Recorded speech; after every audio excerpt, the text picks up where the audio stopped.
Congress party కార్యాలయంలో Bharat Ratna BR Ambedkar వర్ధంతి పురస్కరించుకుని అంబేద్కర్ చిత్రపటానికి పూలమాల వేసి నివాళులర్పించారు.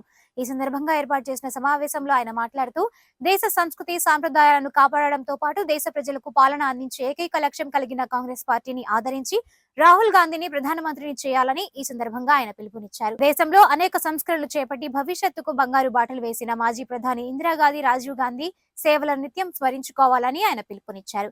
గ్రామ స్థాయి నుండి కాంగ్రెస్ పార్టీని బలోపేతం చేసే విధంగా ప్రతి కార్యకర్త నడుం బిగించి ముందడుగు వేయాల్సిన ఆవశ్యకత ఎంతైనా ఉందని, ఇందుకు గాను ఆంధ్రప్రదేశ్ కాంగ్రెస్ పార్టీ అధ్యక్షురాలు షర్మిలారెడ్డి కూడా కార్యకర్తలకు అండగా ఉంటూ బాసటగా నిలుస్తున్నారని తెలిపారు.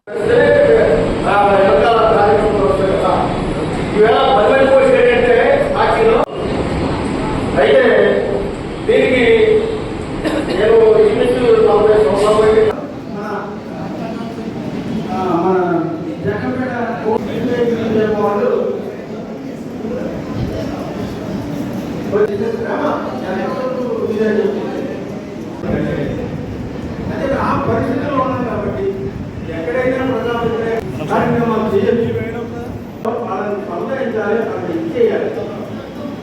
అలా మన ప్రతి చోట ఒక్కొక్క అంతమంది తీసుకురాలేదు. నలుగురు 5 తప్ప ఎందుకు రావాలి? మనం మీటింగ్ సమావేశం పెట్టుకుని మీటింగ్ కూడా అయితే పెద్దలందరూ కూడా చాలా సూచనలు షర్మిల గారి తరఫు నుంచి ఆ వచ్చిన సూచనలు ఏమిటంటే మనం ముందుగా